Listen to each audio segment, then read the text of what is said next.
4, les versets 7 à 12. C'est le texte que nous utilisons comme base pour parler de l'unité tout le long de cette année 2021.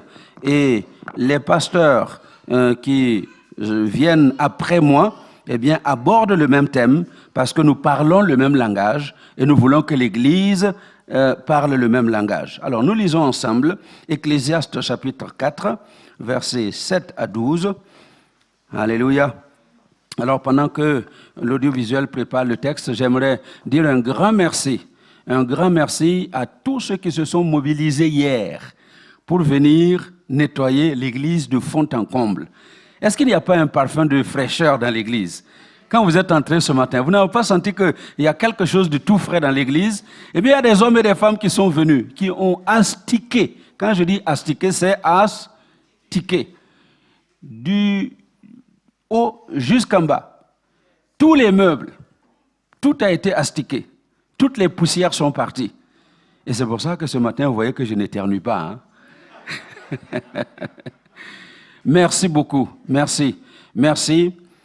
C'est à cela que l'on se rend compte qu'il y a des hommes et des femmes qui aiment l'Église, qui sont membres de l'Église et qui s'inquiètent pour le bien-être de l'Église. Le bâtiment, je parle du bâtiment, vous avez été là pour cela, soyez-en remerciés. Que Dieu vous bénisse.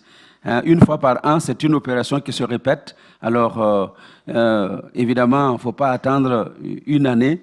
Si vous pouvez de temps en temps venir pour que l'Église, chaque jour, se sente aussi fraîche, eh bien, nous serons très heureux. Amen. Voilà. Alors, c'était là. Moi, je le garde par là. Alors, nous lisons donc ensemble Ecclésiaste 4, verset 7. Lisons. « J'ai considéré une autre vanité sous le soleil. Tel homme est seul et sans personne qui le tienne de près. Il n'a ni frère, ni fils, ni frère. Et pourtant, son travail n'a point de fin. Et ses yeux ne sont jamais rassasiés de richesse. Pour qui donc est-ce que je travaille et que je prive mon âme de jouissance? C'est encore là une vanité et une chose mauvaise. Deux valent mieux qu'un, parce qu'ils retirent un bon salaire de leur travail. L'un relève l'autre. Sans avoir un second pour le relever. De même, si deux couchent ensemble, ils auront chaud. Mais celui qui est seul, comment aura-t-il chaud? Et si quelqu'un est plus fort qu'un seul, les deux peuvent lui résister. Et la corde à 3 fils ne rompt pas facilement. Amen. Seigneur, merci de bénir ta parole qui va être libérée, que cette parole change la vie de quelqu'un, que cette parole nous transporte jusqu'à entrer dans l'héritage que tu as préparé pour chacun d'entre nous, et particulièrement pour notre Église El Shaddai, en cette année d'unité, que cette parole concourt à atteindre cet objectif que tu t'es décidé pour El Shaddai. Sois béni ce matin. Saint-Esprit, prends le contrôle de toutes choses, et que celui qui est connecté ce matin reçoive une réponse à sa préoccupation. Des hommes et des femmes sont là connectés parce qu'ils ont des besoins, parce qu'ils veulent te présenter ces besoins, parce qu'ils veulent t'adorer. Ils veulent entièrement se laisser transporter par la présence de ton esprit. Eh bien que ce matin, la gloire de Dieu couvre ton peuple. La présence de l'esprit soit effective dans la vie des uns et des autres. Et que ceux qui sont malades reçoivent la guérison. Que ceux qui sont tristes reçoivent la joie du Seigneur. Que ceux qui sont troublés reçoivent la paix. Et aujourd'hui, je prie vraiment que tu rencontres le besoin de quelqu'un. Et nous lèverons l'étendard au nom de l'Éternel, notre Dieu. Sois béni pour ta présence au nom de Jésus. Amen. Alléluia. Eh bien, vous pouvez vous asseoir. Donc, depuis le début de l'année, nous avons vu que Salomon, le fils de David, l'homme le plus sage, le plus intelligent, le plus riche de tous les temps, il a vécu toutes sortes de choses et il est arrivé à la conclusion que tout est vanité et poursuit devant. La richesse, vanité. Les plaisirs, vanité. Les honneurs, vanité. La royauté, vanité. Il dit, tout est vanité et poursuite de vent. Et ce que nous avons lu, il dit, cependant, il y a une chose qui vaut mieux que tout cela. Il dit, la chose qui vaut mieux que tout cela, c'est d'être à deux. Deux valent mieux qu'un. Il donne de la valeur aux relations humaines. Parce que Dieu ne nous a pas créés pour vivre seuls. Et il le réalise. Alors, et nous avons vu que justement l'unité pour laquelle nous prions, eh bien, nous apporte un certain nombre de choses. Deux valent mieux qu'un. Pourquoi? Parce qu'ils retirent un bon salaire de leur travail. L'unité apporte la prospérité. Et nous en avons parlé. Et nous avons commencé à parler, dimanche passé, du deuxième point, c'est l'unité qui apporte la stabilité. Et c'est autour de cela que nous allons parler ce midi, enfin, ce matin. Au verset 10, c'est notre verset du jour. Si l'un tombe, l'autre soutient et relève son compagnon. Si l'un tombe, l'autre soutient et relève son compagnon. Pourquoi? Parce qu'il a commencé par dire qu'il vaut mieux d'être à deux. Parce que si vous êtes à deux, il y en a un qui tombe, l'autre va soutenir et relever son compagnon. Il dit, mais malheur à celui qui est seul et qui vient à tomber sans avoir personne pour le relever et pour l'aider à se relever. Alléluia. L'unité amène la stabilité. Là où vous ne pouvez pas tenir seul, quand on peut être uni, eh bien, ça nous donne la stabilité. Moi, j'ai été dans l'armée et je peux vous assurer que quand vous vous déplacez en file indienne serrée et que celui qui est devant vous ou derrière vous trébuche, il ne va pas tomber. Vous voyez? Celui qui est juste devant lui va l'accueillir et il ne va pas tomber. Pourquoi? Parce que l'unité, ça apporte la stabilité. Là où tu étais en train de tituber, parce qu'on est unis, eh bien, on peut se soutenir. Comme nous avons lu tout à l'heure, l'un soutient et relève son compagnon. Mais malheur à celui qui est seul et qui vient à tomber, il n'y a personne pour l'aider à se relever. Alléluia. Alors, la première chose que j'aimerais que vous notiez ce matin, à propos de la stabilité que l'unité apporte, c'est de comprendre qu'il n'y a personne qui soit à l'abri de tomber. Personne n'est à l'abri de tomber. Personne. Les plus grands prédicateurs, les hommes et les femmes les plus loin sont exposés à tomber comme tout le monde. Alors c'est pourquoi nous lisons dans 1 Corinthiens chapitre 10 verset 12, nous lisons ceci: ne tentons point le Seigneur comme le tentèrent quelques-uns d'entre eux. D'entre eux, il parle des Israélites qui étaient dans le désert et qui périrent par l'exterminateur. Verset 11. Ces choses leur sont arrivées pour nous servir d'exemple et elles ont été écrites pour notre instruction, à nous qui sommes parvenus à la fin des siècles. Et je peux vous assurer que nous sommes ceux qui sont parvenus réellement à la fin des siècles. Et voici le verset 12 où je vais en venir. Ainsi donc, que celui qui croit être debout prenne garde de tomber. Celui qui croit être debout prenne garde de tomber. Trop de chrétiens se croient être debout. Trop de chrétiens se croient invincibles. Nous avons dit, invincibles, mais ensemble. Alléluia. Le chrétien one-man show ne peut pas être un chrétien invincible. Le chrétien one-man show, le chrétien tout seul, qui se croit capable de s'isoler et de vivre seul sa foi, il va finir par tomber définitivement. Alors, c'est pourquoi j'aimerais vous rappeler ce matin, nul n'est à l'abri de tomber.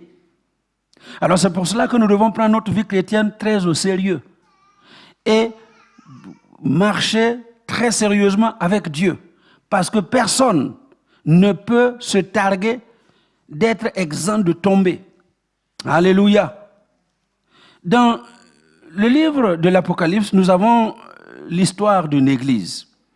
L'église de Sardes, à laquelle Jésus-Christ a ordonné à Jean d'écrire une lettre. J'aimerais lire ce petit récit de 5 versets sur Sardes et vous expliquer pourquoi nous devons veiller, parce que nul n'est à l'abri de tomber. Écoutez ce que Jésus dit. Écrit à l'ange de l'église de Sardes. Voici ce que dit celui qui a les 7 esprits de Dieu et les 7 étoiles. Il dit, je connais tes œuvres. C'est à une église qu'il parle. Je connais tes œuvres. Je sais que tu passes pour être vivant et tu es mort. Il y a combien de gens qui pensent parfois être vivants mais qui sont réellement morts? Je parle de l'esprit. Ils sont vivants aux yeux des hommes, mais spirituellement ils sont morts. Et regardez le verset 2. Sois vigilant et affermis le reste qui est près de mourir, car je n'ai pas trouvé tes œuvres parfaites devant mon Dieu. Rappelle-toi. Soulignez ça. Rappelle-toi. Donc, comment tu as reçu et entendu la parole? Il parle de la parole de Dieu. Comment il a entendu la parole? Il dit, garde-la. Alléluia.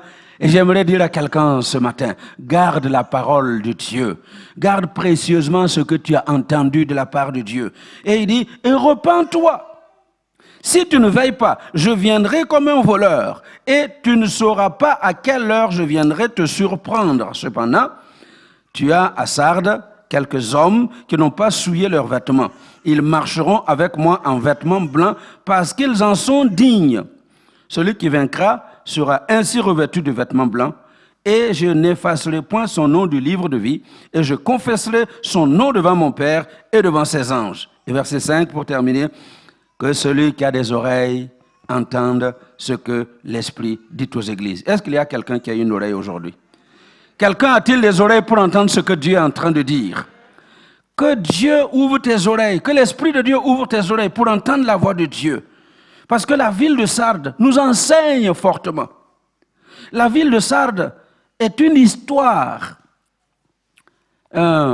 vivante de ce que nous devons veiller à ne pas tomber, parce que nul n'est à l'abri de tomber. La ville de Sardes était une des plus grandes villes et des plus prospères au monde. Grande ville, prospérité. Une ville située sur une chaîne de montagnes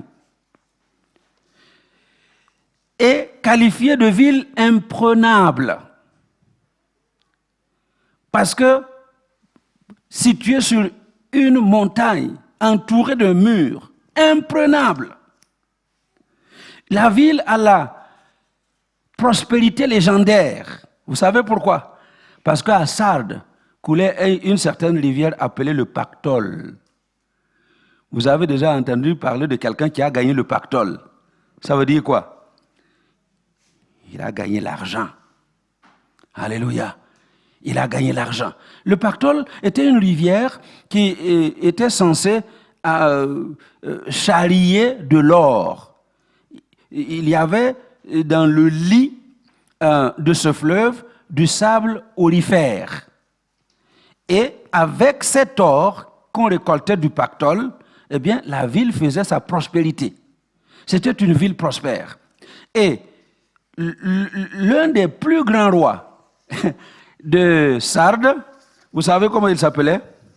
Crésus. Crésus. Vous avez déjà entendu parler de quelqu'un qui est riche comme Crésus. Ça veut dire quoi? Il est immensément riche. Crésus, à cause du Pactole, de l'or qui sortait du Pactole, était un roi immensément riche. Et sur une ville imprenable. Mais voilà que le roi Cyrus, vous vous rappelez, Cyrus le Perse a déclaré une guerre à Crésus. Parce que Crésus lui a fait la guerre une première fois et Crésus a été battu, et Cyrus a porté un siège sur la ville de Sardes. Le siège a duré 2 semaines. Et au bout de 2 semaines, il cherchait les voies et moyens pour accéder à la ville, parce que la ville est imprenable. 2 semaines. Et voilà ce qu'il dit: si quelqu'un peut m'indiquer le chemin par lequel je peux passer pour entrer dans la ville de Sardes, je vais lui donner un prix inestimable. Évidemment, qui ne voudrait pas obtenir un prix? Alors il y a un soldat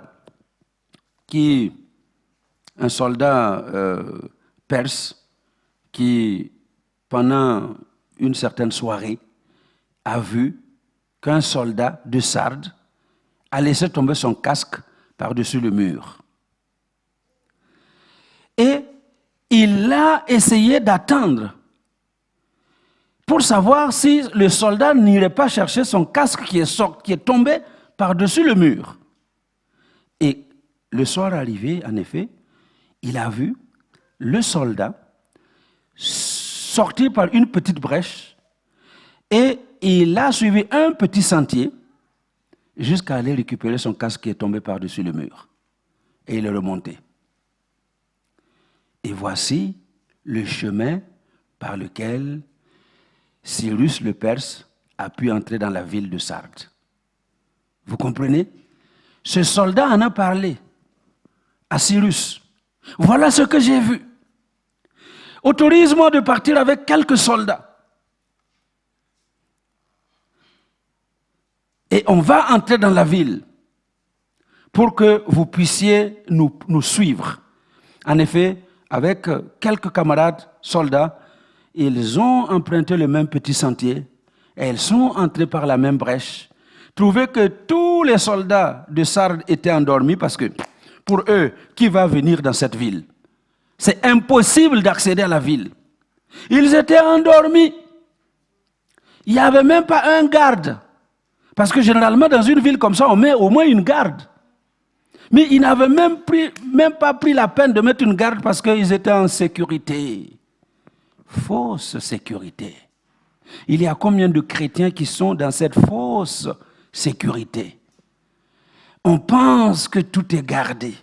On pense que nous sommes devenus imprenables. On pense que nous sommes maintenant des enfants de Dieu. Il n'y a plus rien qui peut nous arriver. Et puis on dort.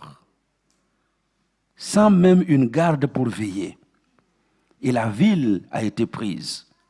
Alors, quand Jésus écrit à Jean et dit de dire aux chrétiens de Sardes, faites attention, veillez, gardez la parole que vous avez reçue. Si vous ne veillez pas, je vais venir comme un voleur dans la nuit. Et j'arriverai au moment où vous ne vous attendiez même pas. Veillez. Quand Jean annonce ces paroles, les chrétiens de Sardes savent de quoi il parle. Ils savent que si on ne veille pas, en effet, Sardes est une histoire pour nous. Sardes nous explique en effet que si nous ne veillons pas, un jour, pendant que nous ne nous attendons pas du tout, une chose terrible peut arriver. Alors, c'est pourquoi j'aimerais dire à quelqu'un ce matin, il faut veiller. Nous sommes dans les derniers siècles. Nous dit la parole que nous avons lue ce matin. Nous sommes dans ces derniers siècles. Nous sommes les chrétiens des temps de la fin. Nous voyons les choses se passer comme Jésus les a laissées consignées dans Matthieu 24. Nous voyons les choses s'accomplir sous nos yeux. Alors il faut que les chrétiens veillent. Réveille-toi, chrétien. Réveille-toi, peuple de Dieu. Et veille. Alléluia. Parce que personne n'est à l'abri de tomber. Il y a 2 choses particulièrement sur lesquelles il faut veiller. Il faut veiller sur nos points forts. Sardes avait un point fort, c'est d'être situé sur une chaîne de montagnes, avec un mur, avec les fleuves qui l'entouraient, imprenable. Voici les points forts. Mais si tu ne veilles pas sur les points forts, eh bien c'est justement par ces points forts que tu risques de tomber. Est-ce qu'on se comprend? Veille sur les points forts. Alléluia. Et C'est pourquoi Jésus dit par la bouche de Jean, Apocalypse 3,12, il dit, c'est pourquoi, si quelqu'un se croit fort, il a particulièrement besoin de veiller à ne pas tomber dans le péché. Nous avons lu, on a lu, c'est 1 Corinthiens, 1 Corinthiens 4, 1 Corinthiens 10, verset 12. 1 Corinthiens 10, 12. La parole vivante, c'est ça qu'elle nous dit. Voilà ce qu'elle nous dit.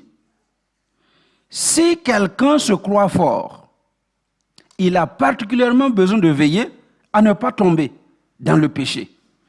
Donc là où tu penses que tu es fort, attention, attention, attention. C'est là où le diable peut t'avoir. Il n'y a personne qui soit fort. Ah non, moi je suis fort. Non, non, non, vous savez, je peux aller avec mes amis, je peux aller dans boîte de nuit, danser avec eux, et puis, mais je suis fort, maman, je suis forte, papa. Non, je ne peux pas entrer dans leurs histoires. Attention. Là où tu penses que tu es fort, tu peux tomber dedans. Allô? Veille sur tes points forts. Mais veille aussi, deuxième point, veille sur les points faibles. Alléluia. Chacun connaît son domaine de faiblesse, non? Toi-même, tu connais. Il faut veiller. Il faut veiller sur ces points faibles. Matthieu 26, 41, Jésus disait aux disciples, l'esprit est bien disposé, mais la chair est faible. Il faut veiller sur les points faibles. Vous savez, j'ai grandi dans un village où il y avait une carrière. Une carrière. Notre village est situé sur une région de granit. Donc, en dessous du village, c'est du granit. Et c'est avec ça qu'on casse et puis on fait le goudron au Burkina. Et j'ai grandi en entendant les explosions de dynamite. Et quand, à 16 heures, tout le monde doit se cacher parce que la dynamite va exploser. Ça fait boum, boum. Et ce sont des gros blocs de granit qui sortent comme ça. Alors, la plupart des habitants du village travaillaient comme contractuels dans la carrière pour qu'on casse les gros blocs de granit afin qu'on puisse les mettre dans la machine. Là. Et quand vous arrivez, c'est des gros blocs. Et chacun, une masse comme ça. Et vous allez voir qu'il y en a qui peuvent, chacun, comment ils appellent ça, un contrat, c'est une certaine quantité de granit. Donc, il y a le contrat sur une quantité de granit à concasser. Et puis, il y en a qui sont tellement forts, mais c'est plus tard que j'ai réalisé, en fait, ce n'est pas la force physique. Mais ils sont forts de découvrir que dans chaque bloc de pierre, il y a des failles. Il y a des failles. Et nous, là, moi, là, qui ne comprends rien, je prends la masse. Boum, tu vas taper, tu fais 1 heure, tu ne casses rien. Lui, il arrive, il prend le même bloc avec sa masse, il tourne, tac. Tape même pas fort comme moi, je peux taper. Hein. Ça s'éclate. Tac. Ça s'éclate. Vous savez pourquoi? Il a appris à observer les failles. Et j'aimerais dire à quelqu'un ce matin, toi qui te crois fort, tu as des failles. Et le diable connaît tes failles.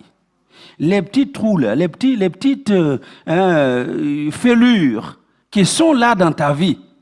Personne ne sait, mais toi-même tu sais qu'ici, il y a des fissures. Ce n'est pas pour rien que Pierre dit que le diable rôde. Il rôde comme un lion rugissant. Pourquoi il rôde? Parce qu'il tourne autour de toi et puis il attend le jour où tu vas lui présenter le côté faible, la faille. Tac! Et ce jour-là, tu es KO. Alors c'est pourquoi, bien-aimés, ce matin, nous devons travailler à veiller. Non seulement sur nos points forts, mais aussi sur nos points faibles. Parce qu'il n'y a personne au milieu de nous qui est à l'abri de la tentation, qui est à l'abri de la chute. Je parlais avec vous savez, le matin, quand on a fini la première session de prière, eh bien, on prend un petit café dans le bureau. Alors, si vous voulez un bon café, venez à la prière du matin, 6h30, 7h30, et puis après, on va prendre un bon café. Et puis, on parle. Et pendant que nous sommes en train de parler, eh bien, on a parlé de toutes ces choses-là. Comment certains ont commencé simplement à jouer avec des amis sur apprendre à fumer. Vous voyez? C'est comme ça que moi, j'étais devenu un fumeur qui n'arrivait plus à arrêter de fumer. On était en classe de 4e. 4e, c'est ici la 3e. 3e secondaire. Vous avez les enfants là qui sont venus, et nous qui sommes venus du village, on ne connaissait pas ces choses-là. Mais les enfants de la ville, fils de président, fils de ministre, et ils avaient fini avec ça. Et puis ils étaient là avec leur petite cigarette. Et Adamato aussi, tu quand même, regarde, tu ne peux pas essayer un peu? Je dis, mais non, non, je ne peux pas. Ah, regarde-moi cette femmelette là. Donc moi, on est en train d'apprendre à devenir des militaires, on me dit femmelette. Non, je vais te montrer que je n'ai pas une femmelette. Donc j'ai pris. C'était mauvais. Commencer à fumer, c'est mauvais. C'est pas bon. Et puis, tu tousses. On dit, bon, voilà, tu as dit que tu es une femmelette. Et bien, vous allez voir que je n'ai pas une femmelette. Et puis, on a essayé 2 fois, 3 fois. On dit, maintenant, est-ce que tu sais couper la cigarette? Je dis, couper, c'est quoi? Tu bloques la fumée là dans tes poumons. Ah! Donc, tu essaies une fois. C'est désagréable. 2 fois. Après, vous savez quoi? C'était devenu compliqué pour me débarrasser de ces cigarettes. Vous voyez? C'est pour ça qu'il faut veiller. Et ne pas commencer. Parce que quand tu commences, on sait quand est-ce qu'on commence, mais on ne sait jamais quand est-ce qu'on va s'arrêter. Et j'ai compris pourquoi les missionnaires, quand ils sont arrivés en Afrique chez nous, ils ont dit pas d'alcool dans l'église. Les chrétiens ne boivent pas d'alcool parce qu'ils savent que nous, là, tu dis tu prends un verre. Ah oui, tu prends un verre. Et une fois que tu as pris le verre, tu vas prendre un deuxième verre. Et un deuxième verre et un troisième verre. Et il y a des gens qui vont s'asseoir à côté d'une bouteille de whisky, ils ne se lèvent pas tant qu'ils ne l'ont pas terminé. Et après, il va aller à l'église, il chante en désordre, il prie en désordre, il prêche en désordre, sous l'effet de l'alcool. Ne commence pas, parce que tu sais quand tu commences, mais tu ne sais pas quand tu vas t'arrêter. Alléluia. Est-ce qu'on se comprend? Nul n'est à l'abri de tomber. Nul n'est à l'abri de chuter. Alors c'est pourquoi ce matin, j'appelle le peuple de Dieu à veiller. Et Jésus dit à Sardes, veille sur la parole que tu as entendue. Et qui n'a pas entendu la parole de Dieu? Nous tous qui sommes là, connectés, c'est parce que nous avons un jour entendu la parole de Dieu. Nous avons entendu la voix du Christ et nous avons décidé de lui donner notre vie. Nous avons décidé de changer de vie avec lui. Alors aujourd'hui, il faut se rappeler cette parole et garder précieusement cette parole. Alléluia. Dans l'épître aux Galates, chapitre 2, il y a une histoire qui est très parlante pour dire que personne n'est à l'abri de chuter. Personne. Pierre, l'apôtre Pierre, le grand apôtre Pierre, c'est pas n'importe qui. Pierre, l'apôtre des païens, qui a bousculé les codes. L'apôtre Pierre, regardez ce qui se passe dans sa vie. Galates 2, verset 11. Lorsque Céphas vint à Antioche, je lui résistais en face. Et c'est Paul qui parle. Presque un nouveau converti. Lui, il est venu à l'évangile longtemps après Pierre. Mais il dit, j'ai résisté à Pierre en face. Pourquoi? Parce qu'il était répréhensible. Il y a des expressions que je voudrais que vous souligniez dans votre Bible. Il dit, Pierre était répréhensible. C'est-à-dire qu'il a commis quelque chose dont il devait être repris. Verset 12. En effet, avant l'arrivée de quelques personnes envoyées par Jacques, le responsable de l'église de Jérusalem, il mangeait avec les païens. Et quand elles furent venues, il s'esquiva et se tint à l'écart par crainte des circoncis. Avec lui, les autres juifs usèrent aussi de dissimulation. Notez aussi cette expression, dissimulation. Il a caché les choses. en sorte que Barnabas même fut entraîné par leur hypocrisie. Soulignez hypocrisie.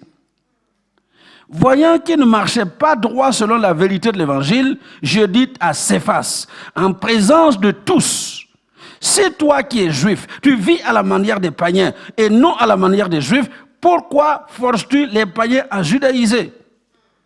Est-ce que vous entendez ça? Pierre est repris par Paul. Écoutez-moi bien, peuple de Dieu, nous avons dit que cette année, c'est l'année de l'unité. C'est l'année pendant laquelle nous ne devons pas nous permettre de regarder notre frère en train de faire le mal et puis nous taire. Oh oh! Tu vois qu'il est en train de faire le mal. Tu vois qu'il est en train de s'enfoncer dans le trou. Et puis parfois même les chrétiens encouragent ceux qui sont en train de faire le mal. On les encourage. Qui ne dit mot? Terminez bien. Qui ne dit mot? Donc quand tu vois quelqu'un en train de suivre un mauvais chemin, un frère, une sœur, en train de suivre un mauvais chemin et tu te tais, ça veut dire que tu consens à le laisser aller en enfer. Et Pierre est en train de commettre un forfait. Paul voit ça. Il est plus jeune dans la foi que Pierre. Il n'a pas le grade que Pierre dans l'église. Il vient d'arriver. Mais qu'est-ce que Paul fait à Pierre? Il dit, Pierre, ce que tu es en train de faire là n'est pas bien. Ce n'est pas bien. Tu es répréhensible. Tu es en train d'user de dissimulation. Tu es en train de cacher les choses que tu ne dois pas cacher. C'est de l'hypocrisie, Pierre. C'est de l'hypocrisie. Et il le reprend en face de tous, au milieu des gens. Aujourd'hui, il suffit qu'on dise que quelqu'un a mal fait, ça y est, on ne m'aime pas, on ne veut pas de moi. Mais c'est quoi cette histoire? Est-ce que vous me comprenez? Alors c'est pourquoi cette année, ça doit changer. Alléluia.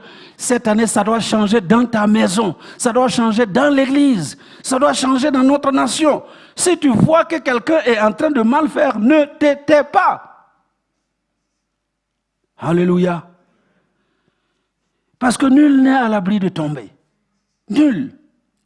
Alors c'est pourquoi, écoutez-moi bien, fidèle de El Shaddai, vous qui prenez votre pasteur pour Jésus en second. Hein? Non, je ne suis pas Jésus en second. Allô? Je ne suis pas un petit Dieu. Je suis Adama. Terre rouge. Est-ce que vous m'entendez? C'est la terre. Donc comme vous me voyez là, je peux me tromper. Et je me trompe beaucoup. Allô? Donc, quand vous voyez qu'il y a quelque chose qui ne va pas, venez, on va parler. Allô? Je suis à l'église tous les jours que Dieu crée. Donc, s'il y a quoi que ce soit, venez, on parle, on s'explique, on se comprend. Et on prie pour que Dieu nous permette de marcher dans l'unité ensemble. Parce que c'est l'appel qu'il nous a adressé. À El Shaddai, je parle aux gens de El Shaddai. Que Dieu vous bénisse là où vous êtes. Mais je m'adresse aux gens de El Shaddai. Alléluia. Est-ce que nous nous comprenons ce matin? Personne n'est à l'abri de tomber. Alors c'est pourquoi nous avons dit, mon frère, ma sœur, si cette année-là, je tombe, ne m'enfonce pas davantage. Parce que c'est ce que les gens font. Tu es tombé, hein? On va bien t'enfoncer là, tu vas, oui, tu vas battre le lait, tu verras ce qui va t'arriver. Non, si je tombe, ne m'enfonce pas davantage. Relève-moi. Pourquoi? Parce que le jour où toi aussi tu vas tomber, je te promets que je vais t'aider à te relever. Alléluia. Nul n'est à l'abri de tomber. Amen. Alors, le deuxième point que je développe un tout petit peu avec vous, et puis on laissera le reste pour midi. Le deuxième point, c'est quel est l'appel que Dieu adresse à chaque chrétien? Quel est l'appel que Dieu nous adresse en cette année d'unité, où nous savons que l'unité crée la stabilité, et nous savons que personne n'est à l'abri de tomber? Eh bien, qu'est-ce que Dieu nous demande de faire? Dieu nous demande de relever celui qui est tombé. C'est ce que nous avons lu. Si l'un tombe, nous sommes dans Ecclésiaste 4:10, si l'un tombe, l'autre soutient et relève son compagnon. Ce que Dieu nous demande, c'est de soutenir et relever notre compagnon. Si jamais il y a un qui tombait, il dit, mais malheur à celui qui est seul et qui vient à tomber, sans avoir personne pour l'aider à se relever. Alors je bénis Dieu, parce que vous n'êtes pas seul. Est-ce que quelqu'un peut dire à son ami, son frère, sa sœur de l'église, tu n'es pas seul. Tu n'es pas seul. Je promets que cette année, tu n'es pas seul. Je me tiens de ton côté et je reste avec toi. Je vais t'assister. Si tu tombes, je serai là pour te relever. Alléluia. Si tu tombes, je serai là pour te relever. Si tu es découragé, je serai là pour t'encourager. Si tu es en faiblesse, je serai là pour te rendre fort. Alléluia. Parce que c'est ça l'appel que le Seigneur nous adresse à El Shaddai. Alléluia. Voyez-vous, le Proverbe 27, verset 17 dit, comme le fer aiguise le fer, ainsi l'homme excite la colère d'un homme. Alors le fer aiguise le fer. Nous sommes là pendant cette année de l'unité pour nous aiguiser. Alléluia. Nous aiguiser, pour nous rendre plus tranchants. Parce que nous sommes des épées. Dieu fait de nous des épées. Des épées qui vont tailler dans le monde des ténèbres. Des épées qui vont tailler dans le royaume du diable. Des épées pour tailler l'adversaire de Dieu. Alléluia. Et parfois, à force de combattre, à force de lutter, les épées s'émoussent et n'ont plus de tranchants. Alors nous sommes là pour nous aiguiser les uns les autres. Alléluia. Et vous savez, pendant qu'on aiguise, ce n'est pas une mince affaire que d'aiguiser un sabre, que d'aiguiser un couteau. Si le couteau pouvait parler, il allait te dire que arrête-moi ça. Vous avez déjà aiguisé un couteau? Ça fait des étincelles. Et puis ça fait des étincelles. Les étincelles, ça veut dire que ça fait mal. Alors, donc cette année-là, c'est l'année où tu vas aiguiser ton frère. À dire à ton frère, s'il te plaît, si tu vois que je suis émoussé, aiguise-moi. Aiguise-moi. Il y aura des étincelles, ça me fait mal, mais je te laisse m'aiguiser. Aiguise-moi, mon frère. Aiguise-moi, ma sœur. Tu es un fer qui doit m'aiguiser pour que je sois plus tranchant. Et quand je vais me retrouver devant les diables, les démons, je fais ça. Ça les taille en pièces. Alléluia. Mais si toi, tu es content avec ton épée émoussée, hein, tu es là, tu coupes ça. D'ailleurs, le proverbe dit, hein, celui qui laisse l'épée émoussée sans l'aiguiser, là, il va travailler dur et ne rien récolter. Et moi, je ne veux pas cette année-là travailler dur sans récolter. Alléluia. C'est pourquoi chaque matin, nous sommes en train de nous aiguiser. Chaque midi, on est en train de nous aiguiser. Et je peux vous assurer que je vois les résultats de ce que Dieu est en train de faire. La réponse que Dieu donne à son peuple. Et ce matin, je glorifie son nom. Parce qu'il est en train de faire un travail dans El Shaddai. Alléluia. Proverbe 17, verset 17. Proverbe 17, verset 17. L'ami aime en tout temps. Et dans le malheur, il se montre un frère. L'ami aime en tout temps. Et je voudrais que chaque membre de El Shaddai, à Dieu de l'ange, puisse devenir un vrai ami pour les autres frères et sœurs. Un vrai ami. Un ami qui ne va pas aimer seulement quand tout va dans mon sens. Il y a des amis, tant que tu ne vas pas dans son sens, vous n'êtes plus des amis. Vous voyez qu'il est dans l'erreur. Il ne faut pas commettre l'erreur de lui dire tu es dans l'erreur. Je vois parfois des gens, hein, ils ont leur idée arrêtée et ils cherchent seulement que le pasteur dise oui, tu as raison. Même quand il a tort. Et quand il va sortir, il dit oui, le pasteur m'a dit. Est-ce qu'on se comprend? Un ami se montre un ami tout le temps. Est-ce que tu peux être un ami en tout temps pour ton ami de l'église? Ton frère, ta soeur, être un vrai ami. Quand tout le monde l'abandonne, que toi tu sois là pour le recueillir. Quand il est délaissé, que tu sois là pour lui dire non, je suis avec toi. Un ami aime en tout temps. Et puis le dernier verset, Proverbe 18, 24. Celui qui a beaucoup d'amis, il les a pour son malheur. Mamma mia. Vous comprenez pourquoi je vous ai encouragé à n'avoir que 3 personnes, 3, pas plus. 3 personnes dans votre groupe. Ma petite fille me dit hier, papy, non, tu n'es pas le papy de beaucoup de gens. Hein? La petite là, non, moi je ne veux pas beaucoup. Tu es mon papy? Je dis, ouais, je suis ton papy. Et puis elle réfléchit. Tu es le papy de Maïcha? Je dis, oui. Alors, je suis d'accord. Les autres là, non. 2, ça suffit. Elle me dit, 2, ça suffit. Je dis, mais, Isaac? Ah oui, ok, 3. Donc, tu es le papy de Déborah, le papy de Isaac et le papy de Maïcha. Les autres là, non. Écoutez, ça me fait rire parce que je comprends la pensée que Dieu veut me faire réaliser. Hein? Les amis, il ne faut pas en avoir beaucoup. Oh, celui qui a beaucoup d'amis, il les a pour son malheur. Les mêmes là qui sont en train de Pasteur Adama, c'est les plus grands, les plus meilleurs. Vraiment, j'ai fait tout le monde entier. Je n'ai pas vu un pasteur comme celui-là.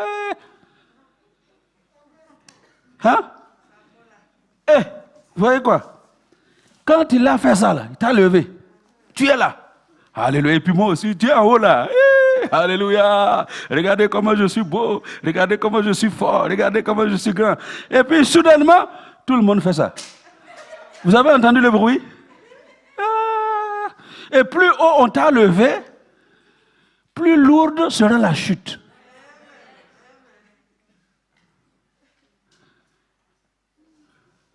Plus lourde et plus forte sera la chute.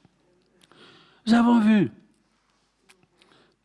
un parachutiste de haut vol qui n'a pas pu ouvrir son parachute et puis qui a été reçu au sol. Ça fait comme un bruit, ça, on ne peut pas expliquer. Donc un être humain, quand il explose, c'est comme un avion qui crache. Boum! Et puis évidemment, il faut chercher les morceaux, quoi. Éparpillés partout. Donc quand les gens, tes amis, tes nombreux amis là, hein, il faut être sûr, la Bible ne ment pas. Les hommes peuvent mentir, mais cette parole-là que je tiens dans mes mains, elle ne ment pas. Et si la Bible dit que celui qui a de nombreux amis, il les a pour son malheur, c'est la vérité. Tu as beaucoup d'amis, tu les as pour ton malheur. Un jour, plouf, tout le monde le tire ses mains et tu vas exploser comme ce parachutiste. Est-ce que vous m'entendez? Donc, gardez 3. Allô? Il y en a qui ne vont pas être contents parce qu'ils ne sont plus dedans, mais ce n'est pas grave. Je n'ai pas dit de chasser les gens. Vous m'entendez? On garde de bons termes avec tout le monde. Mais ceux-là qui doivent être dans ce que j'appelle le précaré, alléluia, qui connaissent tes secrets, avec qui tu ne caches rien, il ne faut pas en avoir plus que 3. Parmi lesquels, ton conjoint. Si tu es marié, donc il ne reste plus que... Alléluia. Celui qui a beaucoup d'amis, il les a pour son malheur. Mais, écoutez la suite. Mais, il est un ami plus attaché qu'un frère. Donc, parmi tous tes nombreux amis, il y aura un qui te sera plus attaché qu'un frère. Et si tu vas un peu plus loin, il y aura peut-être 2 qui te soient plus attachés qu'un frère.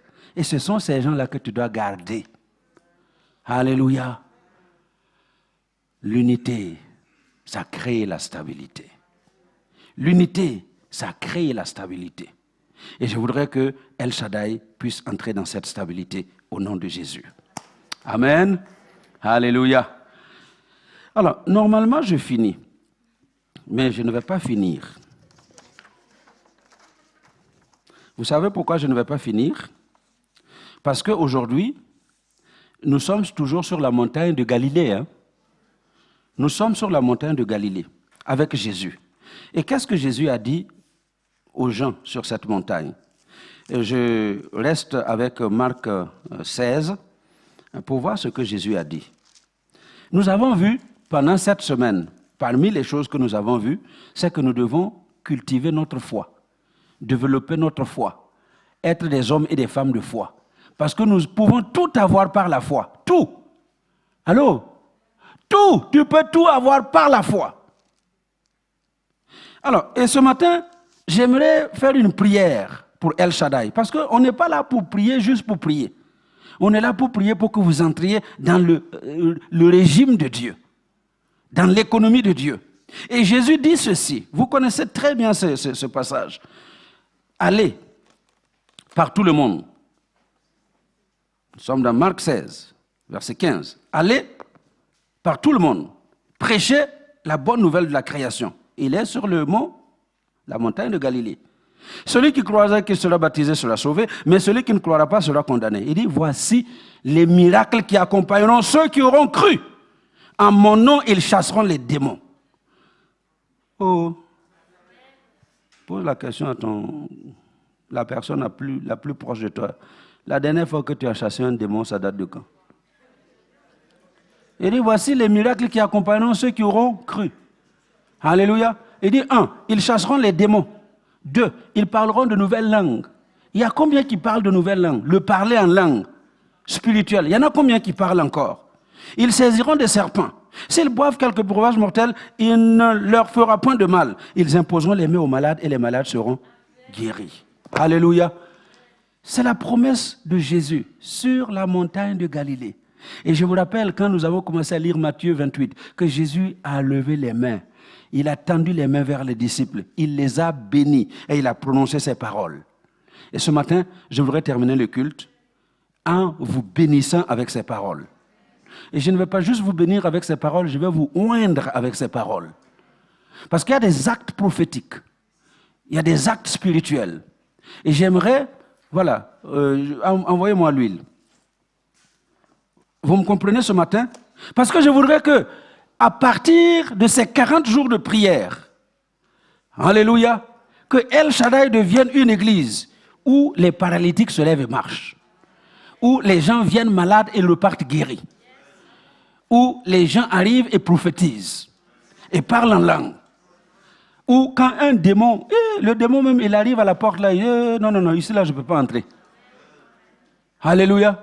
Et que ceux qui volent au-dessus là, ils tombent sur le plafond. Est-ce que vous m'entendez? Non, c'est ça la réalité. Et j'aimerais que cela devienne votre part. Cela devienne ta part. Il dit les miracles qui accompagneront les pasteurs,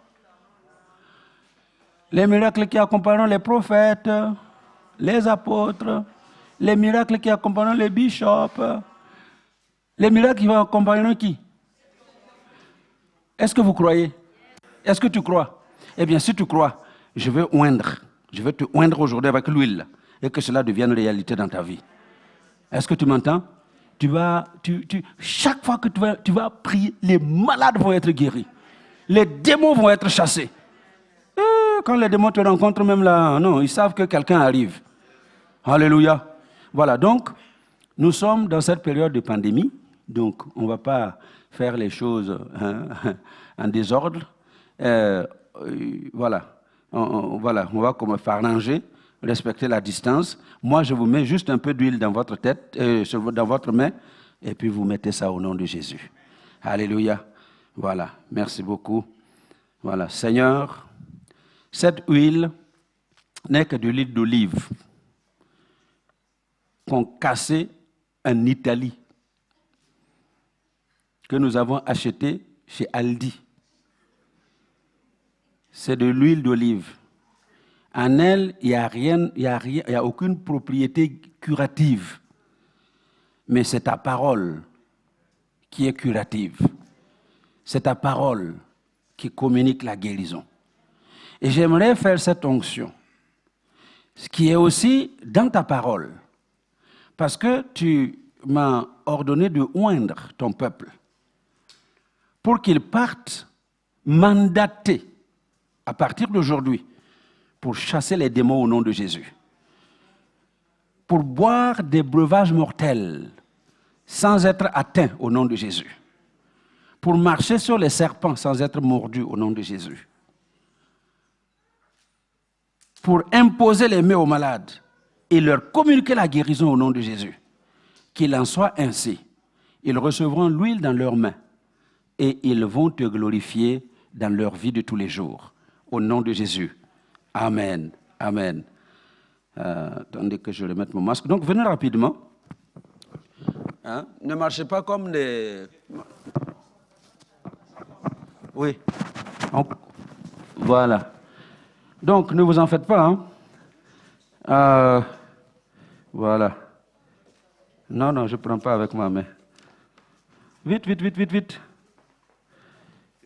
Voilà. Vite, vite, vite, vite, vite, vite, vite. Alléluia. Et puis, allez me chanter un chant sur le Saint-Esprit. Amen.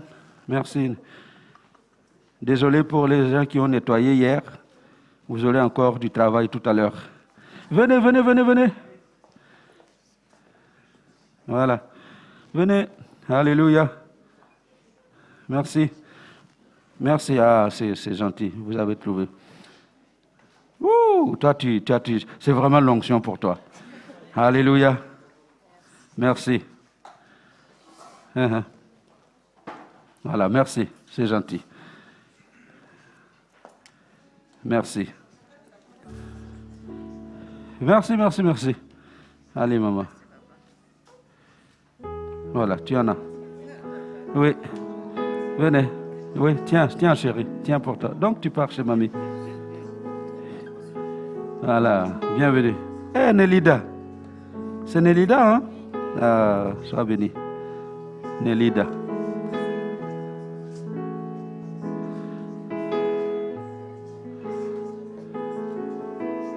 Voilà. Venez, venez, venez, venez, venez. Allez, mon frère. Merci. Tu es notre espoir. Rien n'a plus de valeur. Soyez bénis. La guérison dans vos mains. La guérison dans vos mains. La guérison dans vos mains. Alléluia. La guérison dans vos mains. Voilà. Merci. La guérison dans tes mains au nom de Jésus. Alléluia. La guérison dans tes mains. Au nom de Jésus. Merci. La guérison dans tes mains au nom de Jésus. La guérison dans tes mains au nom de Jésus. La guérison dans tes mains. Alléluia. Merci. La guérison et la victoire. Voilà, tu l'as. La guérison au nom de Jésus. Alléluia.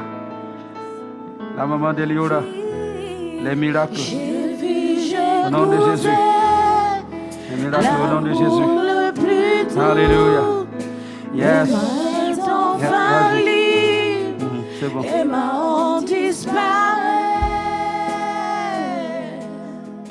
Voilà, c'est bien. Dans ta présence. Voilà. Pedro.